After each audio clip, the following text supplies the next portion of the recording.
Hello, everybody, and welcome to another episode of Business and Beers Japan. This episode is pretty cool. I sit down and share beers with Brett Bull at Ivy Place in Daikanyama. Brett is the founder of Tokyo-Reporter, an English language website reporting on the latest salacious and scandalous news from Japan.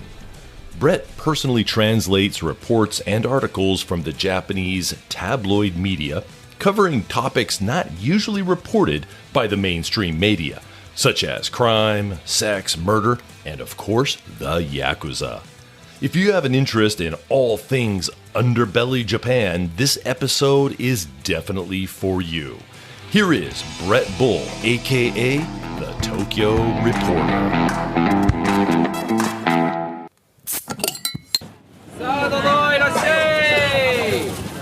It's scandalous news from Japan, but sometimes I try to make it amusing. There was a story I put up today. I said, I said, bad first date. This one, right? And that's maybe sort of, as you mentioned, choking the chicken. It's something that people in the West can identify with, that particular phrase. So I put that at the front just to see if people might get the gist of what happened. It's scandalous news from Japan. Welcome, Brett Bull. You are a civil engineer by day and an uncivil scandal and sleaze sleuth by night. How the heck are you? I'm very good. Thank you for having me. This is the Business and Beers podcast, and so today we're going to talk a little bit about your business, or I don't know if it's your business, maybe it's your side business or your hobby, and then we're going to drink a couple beers. How's that sound? Go right ahead and ask me anything. I love your site. Your site has received a lot of exposure, not only on social media, but also on CNN, Tokyo Time Out, and even the Washington Post. They describe your site, Tokyo Reporter, as a mix of National Enquirer, New York Post, and Penthouse Magazine. If Penthouse Magazine even still exists, I'm not even sure. How would you describe your site?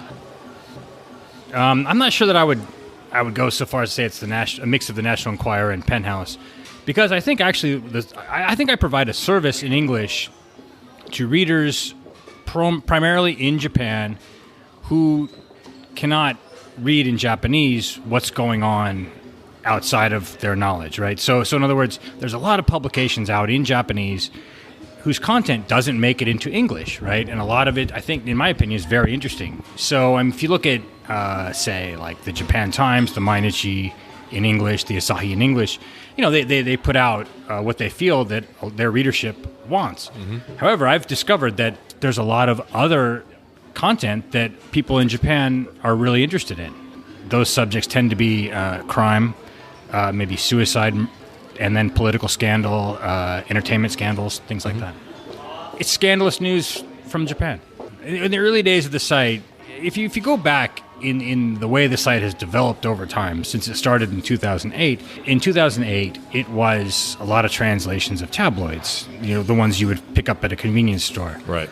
Not a lot of that right now is what I'm doing at all. I found over time, I discovered that there's not really a lot of point in picking up a magazine at a convenience store and then rewriting its content in English for a couple of reasons. One, a lot of the most interesting content from those weekly tabloids, in other words, they're released every week, is available daily. So they're just rewriting it themselves in a weekly format. Right. So why don't I realized when I started doing this early on, why don't I just cut them off and just figure out where they're getting their content from in Japanese and just rewrite it myself. That's one thing. Second thing is it's a weekly magazine, so the content will be quite stale a week later. So for those two reasons, I decided to just start going after content that was from news channels and then the dailies. And that's primarily what the site's about now. So back in the day, there was a lot of tabloidish stuff. We had an equivalent of the Penthouse Forum. It was okay. It was well received by some, not so much by others. But it was different. But it was very much like Penthouse Forum, I think. But nowadays, it's more, again, as I said, it's more about just hard crime, suicides, political scandal, entertainment scandals, stuff like that. It's kind of funny because when I was in college down in Kyoto studying Japanese, I used to take that magazine called Focus, and I don't think it's around anymore. It's not around anymore. Yeah, it was a tabloid, scandalous magazine. And I used to translate some of the articles just for fun. It was very interesting for me, and it helped with my Japanese a lot because there's a lot of colloquialisms that they use in there, kind of like double meaning things that on the surface you might read it as, if in English we said, Randy Farmer does more than just choke his chickens, or something like that. On the surface, that's what that means. But you and I both know that that means something else. In some of your sources, do you come across that type of language? Sure. I mean, I think that a tabloid is, by its nature, attracting readers with titillation, right? So you're going to write a cheeky headline, of course. That's one of the things that they're trying to do. As you said, though, with a daily type thing, they're more trying to get out the news fairly straight. IPA, M size. M size? That's a small size, isn't it?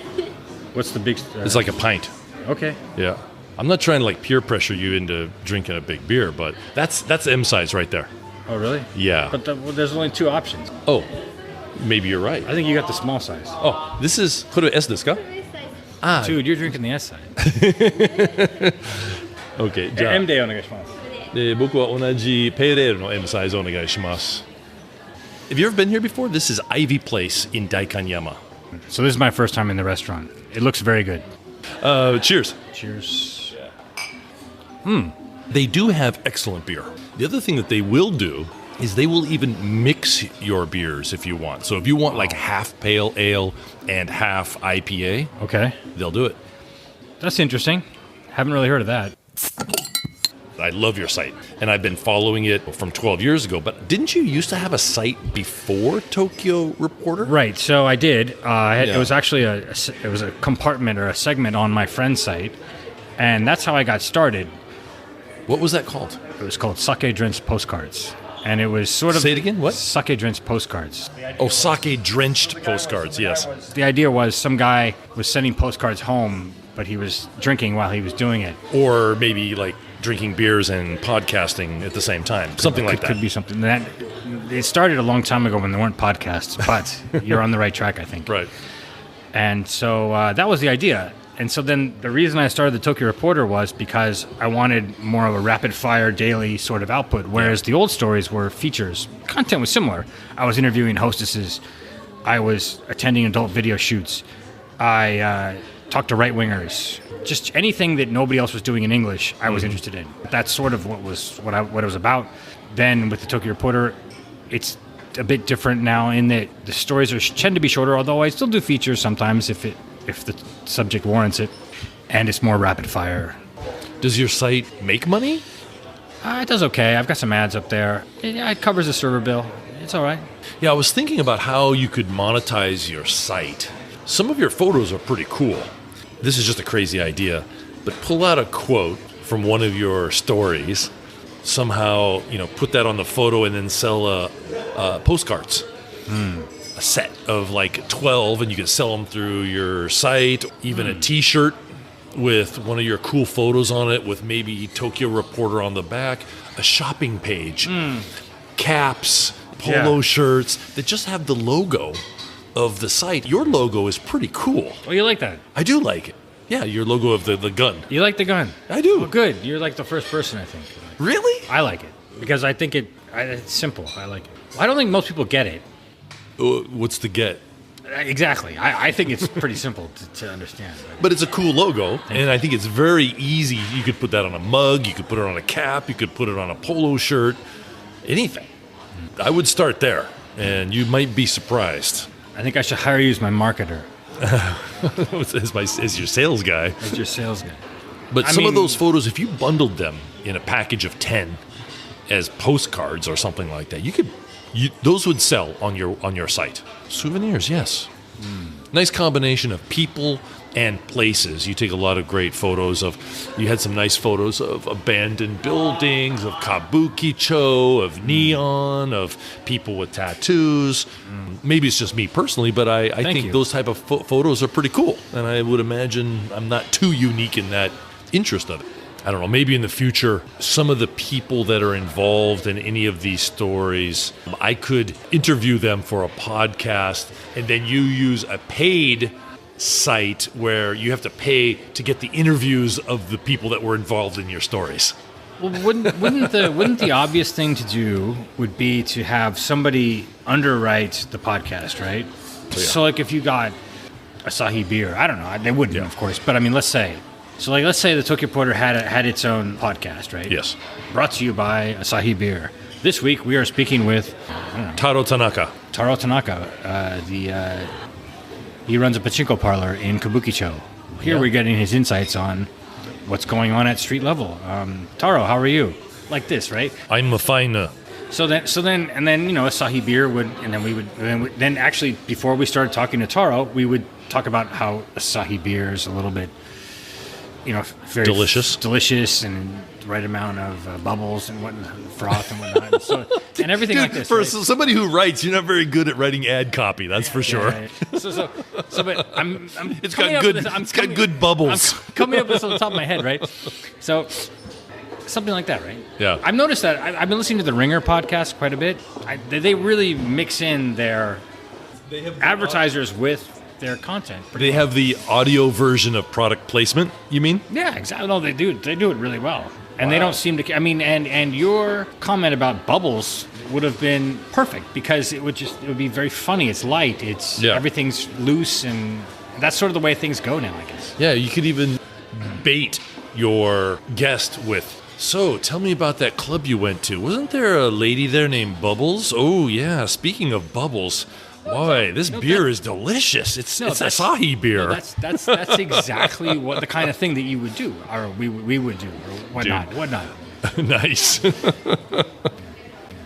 So, how much time do you spend, roughly? You have about 3 or 4 articles almost every day. Yeah, no, it's more than that, actually. I think I do most everything, but there's about 6 stories a day. On the weekends, maybe a little lighter than that. The thing is, I have a way I can figure out what stories... I have a feed that I use in Japanese, and I just go through that twice a day, pick out the stories I need, and then the truth is that Japanese news repeats from the type of the story, like a guy molests a schoolgirl on the street in, somewhere. That happens all the time. The way the story is written is identical to the similar story that was like from a month before. So I mean, you get in a flow. Yeah, is what I'm trying to say. There's a template for every crime. Kind of, sad as that is to say, and that's why I try to mix it up sometimes with Bad First Date, like at the front, to get people. And I try to get if it is a tired subject, perhaps I will. Then at the first sentence, I might try to spice it up a little bit or something. On your Facebook page, people can leave comments. The Tokyo Porter Facebook page is very active. It's unbelievable, actually. That's where all the action is. On the Facebook page, yeah. I love the comments. There's some funny-ass comments. There's some people there they're very adamant about reading every single article on the site. I'm impressed. So you do read the comments? I respond to some of them if I get the time and I can see. I mean, a lot of them are just silly, but... if somebody thinks that I've done something wrong and I know I haven't, then I'll correct them. Or if I haven't, in fact, made a mistake, then I'll say thank you or whatever. Mm-hmm. But the Tokyo Porter Facebook page is quite active. It's just that people feel comfortable commenting on the Facebook page. Yeah. The problem is that they might not read the article. I got tired of dealing with people who were trying to be anonymous. And I mean, not that Facebook's the best filter, but it's a filter for. Yeah. People taking some sort of responsibility about who they are. I think they're called trolls. Yeah, that sort of thing too. Yeah. じゃあ次は私は IPA お願いします。はい。Your Instagram account is pretty cool. It doesn't have any of your news stories on it. Photos. That's right. Only photography. Why is that? There's only so much time in the day. And actually, the Instagram account used to be far more active than it is now. It's not active at all now. But occasionally I put up a photo. It's just more for amusement. I don't know. I've never really tried to figure out how would I put up a story on Instagram. Well, what you might do is put up a quote or a meme from one of your stories and just use that with a link to your homepage. I see. I used to take a lot of photographs. So all the photos on Tokyo Reporter Instagram site, they're all your photos that you took? Oh, yeah, definitely. Wow. There's some great photos up there. Oh, thank you. But it's an idea. That's a good idea, actually. I never... I'm always looking at different ways to market the site. Because I noticed your Facebook page has some of the photos from the Instagram site, but it also has all the stories from your homepage. Yeah, I experiment nowadays. If I do put something up on Instagram, I put it on the Tokyo Reporter Facebook page because they're the same company now, so it's really easy to share it. I realize the Facebook page is perhaps the best way to generate interest in the site. Yeah. Twitter is dead. Google is tough. Facebook, though, is quite good. Has anyone ever tried to shut you down? No. If you look at the site, you might think that some people might want to. No, I get complaints every once in a while. Complaints from who? Well, readers are upset about... Some people think that I misrepresent Japan, like that I'm... people say I'm one-sided. But that's totally the point, though. I am one-sided, but I'm providing the one side that is not generally shown. Right?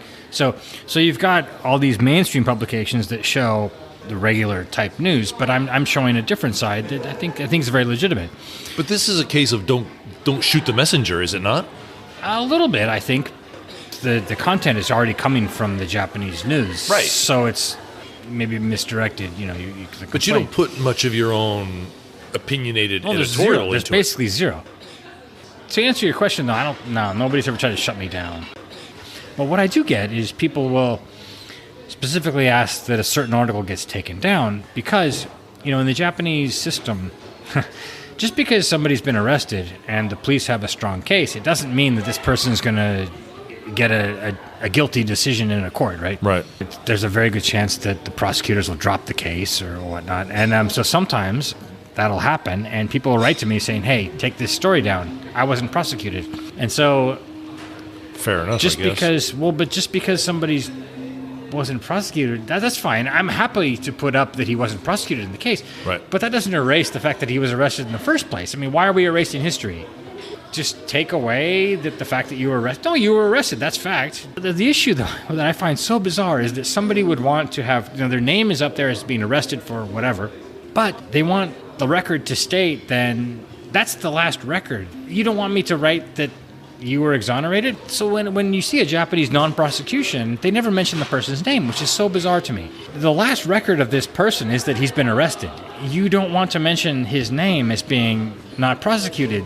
Why? That's crazy to me. You should clear his name if he's been not prosecuted. So what I'll do oftentimes is I'll just take the guy's name out of the arrest and just leave the information up there, basically. Right. And that'll be the end of it. Was there ever a story that you decided not to report? Not to report. Not because of, say, I think it's too controversial or I think it's unsavory or something. No, right. I don't, off the top of my head, I don't think so. But several times I've started, maybe I'll see something and I'll think, oh, this sounds interesting. And then I get through it and maybe the Japanese is too vague that because by its nature, the way the Japanese language is used, it's incredibly vague. Right. It creates this feeling, and I'm not Japanese, but when I read it, I think the intention is in a lot of ways so that people don't really know exactly what happened. They have an idea of what happened. Yeah. When you have a certain story that's even more vague than usual, and you start trying to put it in English, you realize this is stupid. I'm done, and you delete it. Right. That happens sometimes. I've found that when I read the mainstream English media and they report on crime, they always say, and maybe this is a translation of the vagueness, it'll say something like, police find severed head in coin locker. Authorities suspect murder. So yeah, that's literally what happened. The Japanese will say that they are it's a murder case. That they will, what seems obvious is actually stated in Japanese. Everybody knows it should be considered murder, but they've got to put it in there, right? But that doesn't really add anything to the story. Right. You're often asked to write articles or voice your opinion on all things underground Japan. Other than the articles that you translate, what do you do to keep up with the trends or even the laws and things like that? The reason I asked this, I read one article that you had written about girls' bars. So somebody obviously came to you and asked your opinion or your thoughts on this. And that's not a translation of an article. It's somebody coming to you because you seem to be the authority on these types of things. Do you actively try to educate yourself on trends and I guess even like the law? Sure. What happens is when I'm going through the news, I will see certain things developing. And actually, these sorts of things, these legislative changes are mentioned in the articles. For example, today I did a story on a hostess club paying off gangsters protection money, right? And so, but it just so happens that last October, Tokyo-Metropolitan government enacted legislation that made it punitive for these businesses to actually pay off gangsters, because forever gangsters have been generating revenue by shaking down, hostess clubs, regular bars, sex establishments, whatnot. That's sort of been their bread and butter in Tokyo. That's extortion, isn't that illegal? Mikajime ryo is how you term it in Japanese. What's the term? Mikajime ryo. Mika, third, right? Third. It's like the third day's payment or something. So the fee you pay on the third day. So I guess historically, you would have paid it on the third day, but I don't. First day you pay the rent. The second day you pay your employees, and the third day you pay the yakuza. Maybe that's. So the legislation was enacted last October. They made their first arrest of an actual establishment manager just this week. And so I was aware of that because I had done the story on the change in the legislation. So to answer your question, sure. I mean, I follow what's going on, I think, pretty carefully as far as this goes. The girls' bar thing, I called up the National Police Agency, and I asked them, so the girls' bar is actually, it's a hostess club, but it's registered as an inshokoten, right? So it's a bar restaurant. Yeah. Right? So in order to have a hostess club, you've got to have like a license under the fueho, which is the adult entertainment law, right? Right. So, but that's, I think, time consuming to get it. Plus, it's a lot of restrictions on it. You can't open past 1 a.m. So who would want to do that? Nobody, right? Because if you're a hostess club, you want to stay open until 5 in the morning, right? Of course. So if you just get a bar restaurant license, and then just make the girls sort of, they're just behind the bar, they're not seated next to the customer. More of a waitress than a hostess. And sure, they're in suggestive suits or costumes or whatnot. They're behind the bar. They can still talk across the bar, right? And who knows? If nobody's watching, they could maybe sit down next to the customer. And who knows? That's the kind of thing I think that's the genesis of the girls' bar. That's what it was for. And I remember I called up the NPA once and I asked them about this because it just started in the late 2007. NPA is National Police Agency. Do you have any contacts in the National Police Agency? No, I think I sent them an email and they said, just call us at this number and we'll tell you or something. Well, yeah, I not really. So. And when you call them, do you just call yourself as, "Hi, I'm Brett Bull. I would like to know this," or? I think I told them I was a reporter. And, to be honest with you, I'm not sure why they agreed to do it. Because if I talk, the Tokyo Metropolitan Police are the biggest pains in the ass. Because what do you mean by that? Because they still rely on the Keisha Club system. The Keisha Club is the... They distill information to the press through this reporter club system. And if you're not a member, and I'm not, right, you're going to get shut out. And so the police feel like they can kind of hide behind. Well, they do. They hide behind. Unless you've got somebody in there who's going to give you something, and I don't. I've been given the runaround. I've tried to talk to them, and but they won't play ball with me. So, but the National Police Agency did on that one time when I called them up. And you can perhaps, if you see like a Koban cop or something, you can go talk to. And I've done that. I've gone and talked to them, and you can get an anonymous sort of. But if you want some sort of official, like I went to the Azabu police station. And I wanted to get the lowdown on why Gas Panic was getting busted all the time for the dancing thing.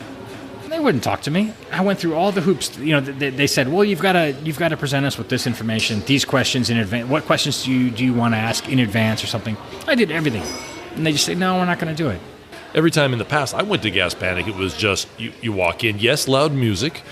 But basically, it's just people standing around drinking, and it's kind of a pickup bar, but late at night, some people do dance. Is the dancing law, is that still in effect? I heard that they changed it, or they were going to change it. Yeah, I think it was modified. It used to be that you couldn't dance after 1 a.m. Now, they've changed it to where there's some restrictions in place, and I really don't remember off the top of my head. It's something to do with the lighting, and it's the lighting. That's important. I've talked to a lot of bar operators in Tokyo.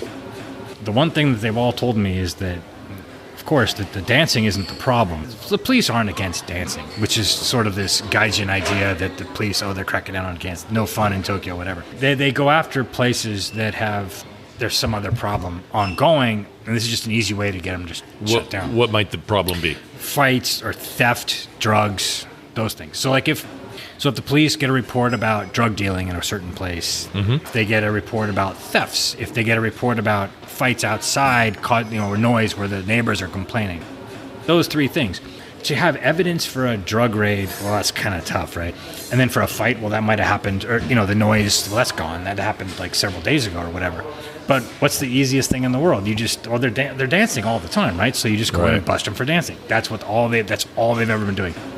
And you're just sending a message to the club owner, and then I think they have to pay a fine or whatever, and that's about it. 今度は IPA とペールエールの50-50 ミックスしてください。And you don't have to drink beer. You could order something else if you want. Ooh, a real challenger. What is your end goal, the Tokyo Reporter? What are you trying to get out of your site? Is it something financial, or is it notoriety, or is it just your love of journalism? Is it a hobby? What do you hope to get out of this? That's a great question, because I don't really know the answer. Again, going back to what I said, I really like news, so I really would like to. When I was younger, I read the LA Weekly, which is the alternative weekly in Los Angeles, and those types of publications. And I thought they were really interesting because they were a different viewpoint on what's actually doing within the mainstream. But I feel like with my rapid fire approach that I'm providing like a different way of looking at the news in Japan. And because I live here, I think that's kind of cool. That's really it. I can't say I don't expect to make a ton of money on this. No. But there's a lot of people who are interested in this. That's just sort of what I would like to do. I'd like to provide a different way of looking at what's going on in Japan, because I think that there's a heck of a lot of people who are interested in that. Probably you get a kick out of just doing your site. If you get positive comments, if you make a little bit of money, that's probably enough. I mean, you're not going to try to retire off of Tokyo Reporter, are you? If I retired off Tokyo Reporter, that would be awesome. But I don't think it's going to happen now. But it's something you can continue to do even after you retire. But I could continue to do it. Yeah, no, the Tokyo Reporter is not the end game. I mean, I do write for other publications as well. So I'd like to keep writing. How do you like that amber ale? It's light. Light? Yeah. I thought it was a bit heavy. I've had the amber ale here before. I thought it was almost like a stout. Really? She must have given me the wrong beer then. No. It's just, the color is the same, but maybe your palate is different than mine. You're an IPA drinker in general? Yeah, I love it. I think Shigakogen is really good. Shigakogen is very good. Aoni? In California. Yeah, I buy that at the convenience store. Yeah, that's a good one. Aoni. I think Stone IPA from San Diego. Very good. It's really awesome. Yes. California comes up with some really good stuff. Ballast Point, I think, is really good. Yeah, you're naming all the ones I like, too. Yeah. Where else do you drink craft beer in Tokyo? Sometimes I'll go to Two Dogs in Roppongi. That's a great place. They've got the Punk IPA is one of my favorite IPAs. That's Brewdog. So that's Brewdog, man. So Brewdog has got Brewdog. I haven't been in there in a while, but I used to go in there sometimes. Right. What did you said? Two Dogs? Two Dogs. It's like literally about a 3-minute walk away. Isn't it a bit confusing? There's Two Dogs and there's Brewdogs. And there's Brewdog, yeah.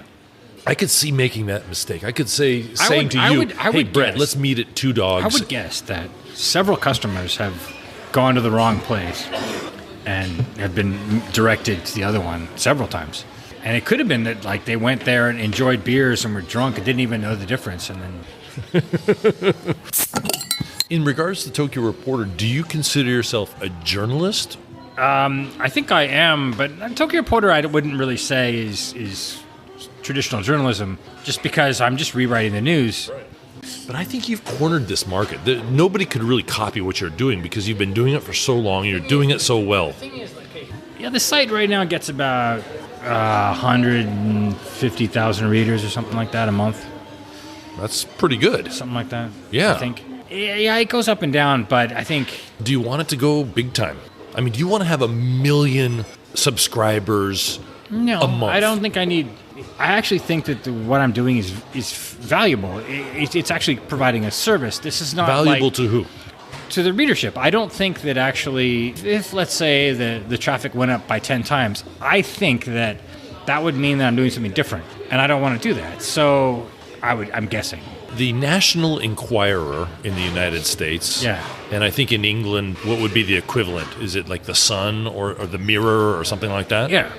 The subscribers are in the millions for those. So obviously there is a thirst for tabloid journalism. But I think first and foremost, though, right now, people are interested in, as you say, the onsen trips and whatnot, and Japanese food, and the latest hot anime, right? Right. I think people are really interested in that. But like if somebody's committed suicide or there's been a murder or whatever, that's not, I mean, there are people who are interested in that, believe me. But I don't think there's no comparison compared to anime and manga. Yeah, this so is no, true. so I'm not going to be, if I were to go up to, as you say, the National Enquirer level, no, I would have to change the site to, I think, in other words, sort of the fake news sort of thing. And I don't think the site's not that. The site is not that. It's actually fantastic. It's actually real stuff.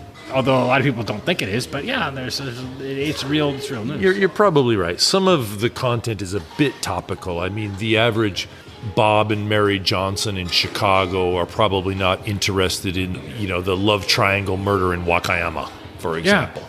That's probably true. Yeah. So if nobody's interested in Japan, they probably don't go to your site. But if somebody is interested in Japan, whether it's, the travel or it's the manga, and you mentioned about Cool Japan, and there's a huge Japanese government initiative to increase tourism. They've gone from like 8 million to 30 million in just 4 or 5 years. More and more people are coming to Japan, and obviously with the Olympics coming, even more will come. There's going to be more interest in Japan in the long term, because Japan is a great destination, regardless of all the scandalous stuff that we're talking about. And that's why you've lived here for 20 years, and I've lived here for 30 years. There's a reason why we like to stay here.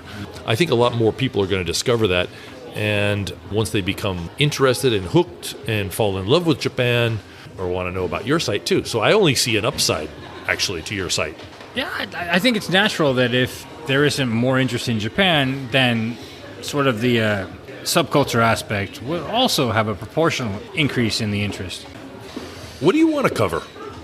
If somebody said to you, Brett Bull, maybe it's the police agency, maybe it's a detective agency, whatever it is, and they said, you can have access to all of our files and all of our ongoing investigations, what would you want to dive into? Okay, so I think that I would forget about the police or whatever. I think that if I had all the time in the world or whatever, I would probably, there would be maybe two things just off the top of my head that I would target. I would find a gang member, and I would follow him around and find out how he makes his money, really, in real time.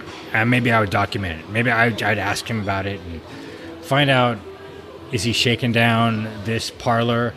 Is he collecting a certain share of the sales at a shrine from the takoyaki or whatever at the octopus balls at the stall set up at the shrine that they probably control, right?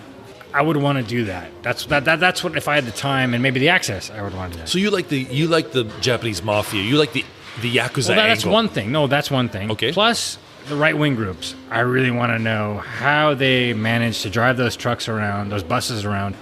Who's funding them? And find out. If I had the time. Now I know several right-wing guys, and I probably should sit down with them and do a better job of figuring out how they're funded, and because I don't think anybody knows. Nobody knows, really. They know. Of course they know. But more of like just generally how the whole thing is put together. I think that sort of Japan's underground, you've got this sort of this mix of a lot of groups, and I think the Yakuza groups mix with the right-wing groups, and they just sort of intermingle. And I think that's really interesting to me. It's something that's probably really difficult to sort of conceptualize, but or even document. But yeah, I think that there's a lot of this circulation that exists sort of beneath the surface that nobody can really understand. And why does nobody know? there are noise pollution laws in Japan, and obviously the decibels that these guys output from their trucks is over the limit. Why does number one, why is it tolerated by the common public, and number two, why do the police allow them to do this?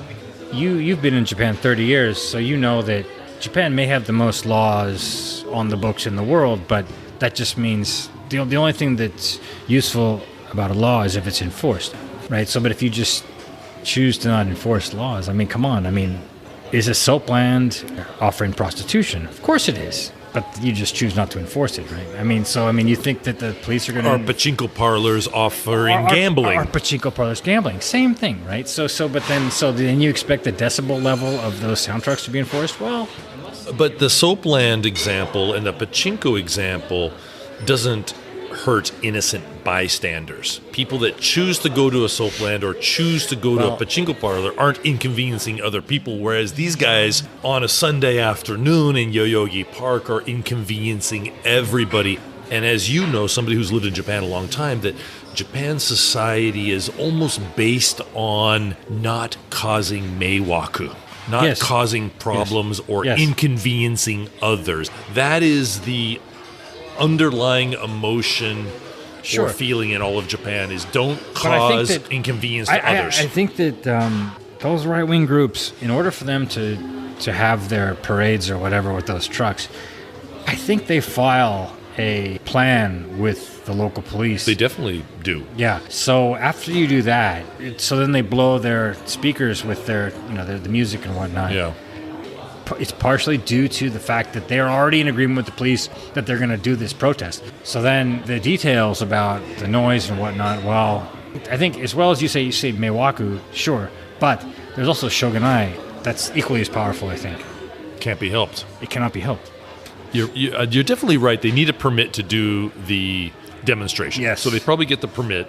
And if you've noticed, behind these trucks, there's usually a police car that's following them. And maybe if they go over the decibel limit, they just maybe get a fine later. Well, I mean, honestly, I've seen the police guys directed them where to park. I mean, yeah, I know. They're very accommodating. They're very accommodating. Well, that's the Japanese hospitality. It goes back to what you said about Omotenashi. Yeah. So it's like, here, park your vehicle here, sir.